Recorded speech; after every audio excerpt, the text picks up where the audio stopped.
Dios les bendiga, mis amados hermanos. Una vez más estoy con ustedes, pues compartiendo una porción de la palabra de nuestro divino Creador.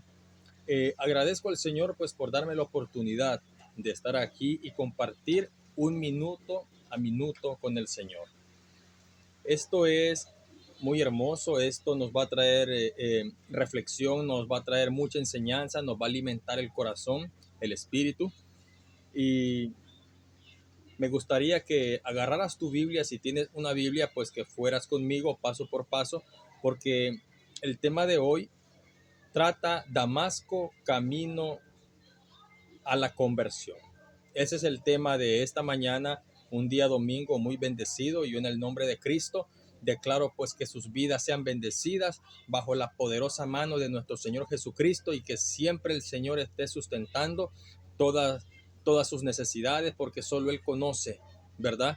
Solo Él conoce tu corazón, solo Él conoce mi corazón, y solo Él conoce nuestros pensamientos. Ahora, el tema, como ya lo dije y lo repito, el tema titula Damasco, camino a la conversión. Vamos al libro de Hechos, capítulo 9, versículo del 1 al 15.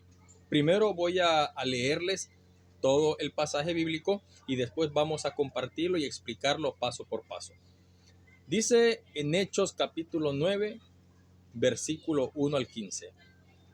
Saulo, respirando aún amenazas y muerte contra los discípulos del Señor, se presentó al sumo sacerdote y le pidió cartas para la sinagoga de Damasco, a fin de que si hallaba algunos hombres o mujeres de este camino, los trajese presos a Jerusalén. Mas yendo por el camino, aconteció que al llegar cerca de Damasco, repentinamente le rodeó un resplandor de luz del cielo, gloria a Cristo, y cayendo en tierra oyó una voz que le decía: Saulo, Saulo, ¿por qué me persigues? Él dijo: ¿Quién eres, Señor? Y le dijo: Yo soy Jesús, a quien tú persigues. Dura cosa te es dar coces contra el aguijón. Ok, voy a detenerme un poquito nomás, un momento aquí, porque dice en el versículo 5, cuando Pablo le dice: ¿Quién eres, Señor? Y el Señor le responde, Jesús le respondió: Yo soy Jesús, a quien tú persigues. Ahora, en ese momento Pablo no estaba persiguiendo a Jesús. A los que estaba persiguiendo Pablo era a los apóstoles, a los seguidores de nuestro Señor Jesucristo. Pero cuando tú persigues a un ungido de Dios, no solamente estás persiguiendo a esa persona, sino que estás tramando el mal contra aquel que eligió a esa persona, contra aquel gran creador que nombró a esa persona apóstol suyo, siervo suyo, hijo suyo. Ahora, sigamos adelante. Versículo 7. Y los hombres que iban de camino con él se pararon atónitos, oyendo a la verdad la voz, mas sin ver a nadie. Mira qué cosa, los hombres que iban con Saulo de Tarso, ellos escuchaban la voz, pero no veían a nadie. ¿Pero por qué no veían al Señor? Mira, mi hermano, mientras tú camines en el mundo, mientras tú camines amando las cosas al mundo, mientras tú camines odiando a los profetas de Dios, hablando mal de los ungidos de Dios, o haciendo o tramando mal contra cualquier persona que no te ha hecho nada, y aún así, a los que te hacen el mal, tienes que amarlos. Haz el bien al que te hace el mal, dice la palabra. Entonces, cuando tú caminas y amas al mundo, tú no puedes ver al Señor. Tienes que rendirte a los pies primeramente de Cristo para poder ver sus milagros, para poder ver su presencia, para poder disfrutar de sus bendiciones y de sus grandes riquezas espirituales, tanto materiales como espirituales. Ahora, vuelvo y repito, y los hombres que iban de camino con él se pararon atónitos, oyendo a la verdad la voz, mas sin ver a nadie. Entonces Saulo se levantó del suelo y, aunque tenía abiertos los ojos, no veía. Mira qué cosa, Saulo tenía abiertos los ojos, pero no veía a nadie. Literalmente esto se está hablando de una ceguera, literalmente, porque el Señor le quitó la vista. Pero espiritualmente, Pablo tenía abiertos los ojos, pero no veía al Señor. porque Pablo todavía no había sido transformado, no había hecho ese cambio. El Señor todavía no había puesto su mano sobre Saulo. Ahora, así que yéndole de la mano, le metieron en Damasco. Ahí fue donde Pablo llega a Damasco. Y estuvo 3 días sin ver, y no comió ni bebió. Versículo 10. Y había entonces en Damasco un discípulo llamado Ananías, a quien el Señor dijo en visión: Ananías. Y él respondió: heme aquí, Señor. Aleluya, hermoso. Y el Señor le dijo: levántate y ve a la calle que se llama Recta, y busca en casa de Judas a uno llamado Saulo de Tarso, porque mira, está orando, y ha visto en visión a un varón llamado Ananías, que entra y le pone las manos encima para que recobre la vista. Mi alma te alaba, Jesús. Mira, hasta que el Señor no imponga las manos sobre ti, tú todavía no eres habilitado. Recordemos que Pablo, yendo camino a Damasco, se encuentra al Señor. Ok, cuando el Señor se le apareció a Saulo, dice que Saulo cayó a tierra. Y entonces el Señor le dice a Saulo: te enviaré a Damasco, levántate. Pero cuando Saulo se levanta, no mira, tiene abiertos sus ojos, pero no tiene visión. Ahora, necesitaba entrar a Damasco para que la voluntad de Dios se cumpliera. El camino a Damasco es un camino de conversión, de transformación. Tienes que pasar por el camino de Damasco, llegar a Damasco, para que el Señor obre en tu vida, para que el Señor transforme tu mente, tu pensamiento, tu cuerpo, transforme tu alma, tu espíritu. El Señor es dueño de todo y Él sabe lo que tú necesitas. Ahora, dice en el versículo 11, vuelvo y repito: levántate y ve a la calle que se llama Recta, y busca en casa de Judas a uno llamado Saulo de Tarso, porque mira, está orando, y ha visto en visión a un varón llamado Ananías, que entra y le pone las manos encima para que recobre la vista. Gloria a Jesucristo. Y en el versículo 13 nos dice: entonces Ananías respondió: Señor, he oído de muchos acerca de este hombre, cuántos males ha hecho a tus santos en Jerusalén.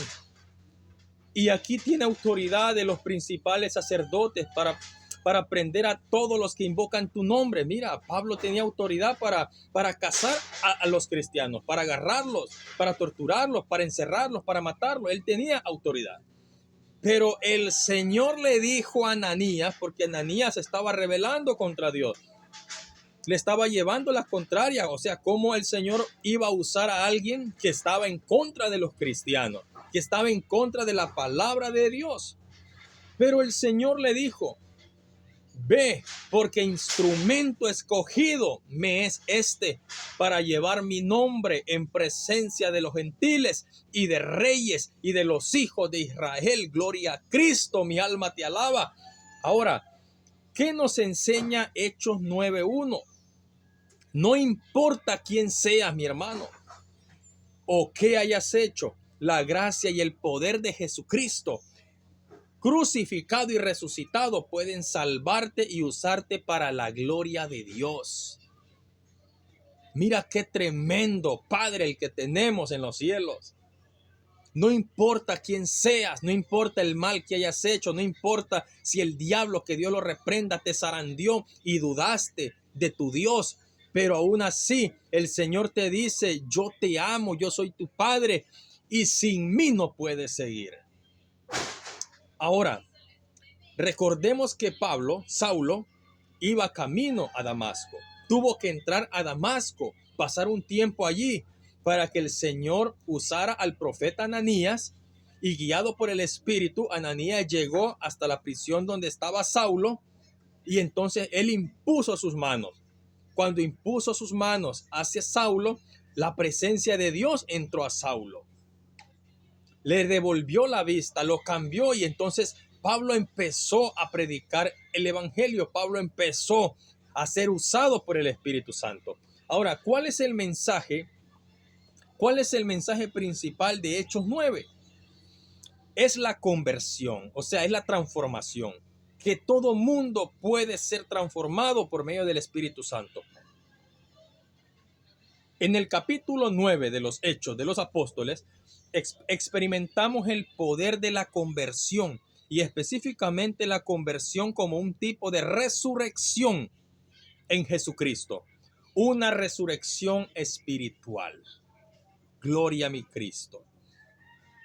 Cuando nos acercamos al Señor, mi amado hermano, tenemos esa oportunidad, tenemos ese placer, tenemos ese algo hermoso de poder ser transformados por medio de la presencia de nuestro Señor. No importa si tu pasado fue gris, no importa si tu pasado fuiste una mujer mala, si fuiste un hombre malo, si fuiste desobediente, si fuiste idólatra, si fuiste prostituta, si fuiste toda clase de mal que puedas hacer, cometiste adulterio, cometiste asesinato, cometiste toda clase de abominaciones que ante los ojos de Dios es abominación y gran pecado de muerte. Pero el Señor te dice, si te arrepientes con todo tu corazón y te acercas a mí, yo te limpio, yo te libro, yo te reedifico, yo te devuelvo todo lo que el enemigo te había quitado, yo te lo devuelvo. Pero si te acercas a mí, si me reconoces como tu único Dios y tu único Salvador personal y suficiente, gloria a mi Cristo, mi alma te alaba, Señor. En esta mañana, en este domingo precioso, el Señor te dice, acércate a mí, porque créeme, mi hermano, que si tú no te acercas al Señor por las buenas, el Señor va a hacer que te acerques a Él, así como acercó a Saulo. Saulo estaba persiguiendo a los cristianos. Saulo en ese momento no perseguía a Jesús. Sí, el Señor Jesús le dice, Saulo, ¿por qué me persigues? Lógicamente, lo que nosotros podemos entender ahí es que está persiguiendo a Cristo, pero al Señor Jesucristo Saulo no estaba persiguiendo en ese momento. Saulo estaba persiguiendo a los cristianos, a los apóstoles, a sus servidores. Pero cuando tú persigues a un ungido de Dios, estás persiguiendo al Dios mismo que te eligió. Gloria a Cristo, mi alma te alaba. Por eso el Señor te dice, búscame, porque hay tiempos malos, son tiempos malos los que estamos viviendo hoy en día. Hay toda clase de pecado, toda clase de errores. Y para que no cometas esos errores de las cuales podemos arrepentirnos más adelante, mejor acerquémonos a los pies de Cristo ahora que tenemos tiempo, ahora que el Señor nos brinda esa oportunidad. Ahora, ¿qué significa Damasco en lo espiritual? Damasco tiene un significado. Donde Saulo llegó, cuando Saulo llegó a Damasco, ¿por qué Jesús no lo cambió en ese momento en el camino a Damasco? ¿Por qué no lo transformó allí? ¿Por qué Dios no le devolvió la vista en ese momento? Porque Saulo tenía que pasar un proceso y el proceso lo iba a pasar en Damasco. Recordemos que dice las escrituras que Saulo no comió ni bebió nada en 3 días. Prácticamente Saulo hizo un ayuno la cual Saulo estaba arrepentido, Saulo estaba destrozado porque no podía ver, porque estaba persiguiendo a los ungidos de Dios, estaba persiguiendo al Dios mismo. Pero tienes que pasar un proceso. Recordemos que todo mundo pasa un proceso para poder ser transformados, para poder ser restaurados. Y Saulo pasó 3 días en Damasco. Siempre nosotros tenemos que llegar a Damasco para poder ser transformados. Tenemos que llegar a ese tiempo de proceso, a ese tiempo de prueba. Las pruebas son duras, mi hermano. Las pruebas son difíciles. Hay procesos más duros que otros. Y en el nombre de Jesucristo yo te ruego y suplico al Señor que nos acerquemos a Cristo y no pasar por esos momentos tan horribles, porque hay procesos más fuertes que otros. Hay procesos que aún van a hacerte dudar de la presencia de Dios. Y para evitar eso, mejor, mi amado hermano, acerquémonos a los pies de Cristo ahora que tenemos tiempo, tenemos salud, tenemos una familia, tenemos hijos hermosos. Si no te has casado, si no tienes esposo, si no tienes esposa, pues Dios te lo dará. Acércate. Dice la palabra de Dios que en tu juventud tienes que acercarte a Dios, porque esa juventud Dios la necesita para llevar las buenas nuevas a los demás. ¿Qué significa Damasco en lo espiritual? Todos los caminos conducen a Damasco. No hay ni un camino que no conduzca a Damasco. ¿Pero a qué se refiere esto? Que todos los caminos llevan a un proceso. Todos los caminos llevan a un lugar de proceso. Se refiere a la repentina y dramática conversión de Pablo. Gloria a Cristo, mi alma te alaba. No digo que no vas a poder, no digo que no vas a tener procesos. No estoy diciendo eso, mi amado hermano. Simplemente que si tienes la oportunidad de acercarte a Cristo ahorita, antes que lleguen esos procesos, de verdad que son unos procesos fuertes, acerquémonos a Cristo. Porque si llegan esos procesos fuertes a tu vida, puede ser que flaquees más de la cuenta, puede ser que pierdas la fe en Dios. Mejor evitemos eso. Procesos siempre vamos a tener, porque de los procesos, un diamante tiene que pasar procesos, tiene que pasar lijaduras, tiene que pasar toda clase de procesos para poder brillar. Eso lo necesitamos nosotros. Necesitamos pasar por procesos para poder llegar a la perfección como Cristo es y como Cristo quiere que seamos. Tenemos que pasar procesos, pero esos procesos son mejores cuando Cristo está con nosotros, porque sin Cristo esos procesos te van a hacer dudar y van a hacer que hables toda clase de cosas contra tu Dios, que puede tener consecuencias muy malas y negativas para tu vida. Cuando Cristo está contigo y el proceso viene, todo pasa, todo es más fácil, todo viene y todo se va, el proceso viene y se va, pero tú te mantienes firme como la roca, como el monte de Sión, como dice las escrituras. Recuerda, mi amado hermano, todos los caminos apuntan a Damasco y tenemos que pasar por Damasco para poder ser cambiados, para poder ser transformados. Muchas gracias por escucharme. Dios te bendiga y le alabo a mi Rey de Reyes y Señor de Señores llamado Jehová, Jehová de los ejércitos, Cristo amado, Espíritu Santo bendito, que por gracia de Él nosotros somos salvos. Dios te bendiga y Dios bendiga a toda tu familia. Bendiciones.